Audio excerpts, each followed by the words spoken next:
Hello and welcome to the channel. My name's Andy. I'm a guitarist and guitar teacher. I've been playing guitar for over 30 years and teaching guitar for over 20 years.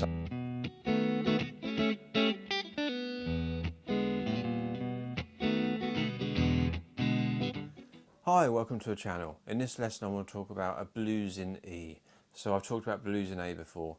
E, we can use two other open chords. So if we're thinking of chord shapes, E major, A major, we turn those into dominant 7 chords. So E major, we had that in the key of A, now it's our 1 chord in the key of E. So to make it an E7, to give it a really nice bluesy sound, E7, make an E major chord, take our 3rd finger off. And that sounds really nice and bluesy. We've also got the option of adding a finger on top here, on the B string. And then we can go up to a high E string as well. But obviously turning it from a major chord, which is quite bright and happy sounding, to an E7, instantly it sounds much bluesier. So that's the first chord we want to play, E7. Then we can play A is our next chord. Again, just a major chord, but we want to turn it to a dominant 7 chord. Major sounds nice. Too nice. We want to make it sound bluesy, so we take our 1st finger off, and there's our A7 chord. So the G string is open to turn it into an A7 chord. And we can also add this note on top, which is just doubling up the note that's for 7th, A7. So we've got E7 to A7. And in the blues we can play 4 bars of E to start with, 3, 4, and 1, 2, and 3, 4, and A7.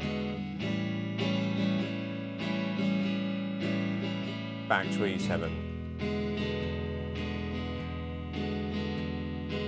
That's our first 8 bars. So 4 bars of E, 2 bars of A, 2 bars of E. And then we go to a new chord, B7. So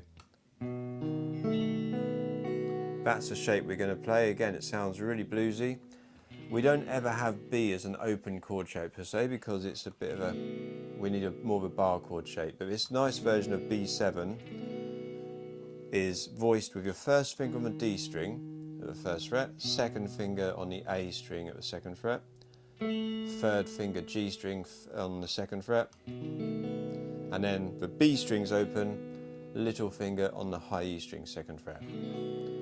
So it's voiced 1st finger D string 1st fret, 2nd finger A string 2nd fret, 3rd finger G string 2nd fret, open B string, little finger high E string 2nd fret. Don't play the low E string, just everything up there. And it's a very nice bluesy chord. So the last 4 bars is where all the movement is really happening. At the beginning of the song, on the form of 12-bar blues, we have a lot of time on each chord. 4 bars on A, sorry, 4 bars on E, and then 2 bars on A, then back to 2 bars on E. When we get to the last 4 bars, typically what we're going to do is go 1 bar of B, B7, 1 bar of A7, 1 bar of E7, back to our B7 to finish. So the last 4 bars sounds like this: B7, A7, E7, and then B7. Then we're back to the beginning. E, that's the 2nd bar, 3rd bar of E7, 4th bar of E7, A7, E7, B7. Quicker movement now, A7, E7, B7, and back round. So the B7 will probably be new to you. It might take a little bit of practice to get your fingers in a nice smooth shape. We can play it, leave a little finger off and just put, and still up to a high E B string. And that's quite a nice chord shape. If we can focus on getting that little finger on top, that sounds really nice.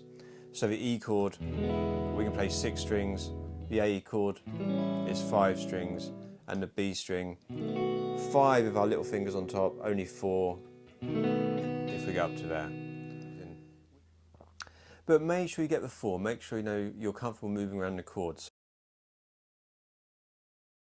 So 4 bars of E,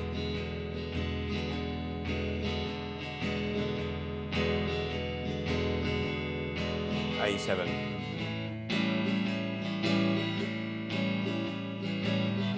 E7, then B, A, E, back to B. So it's a very simple form as always. 12-bar blues can be made really tricky. The blues is cool because it sounds equally good whether you play it really fast, really slow, or somewhere in the middle. So you don't worry about playing things too fast. If you play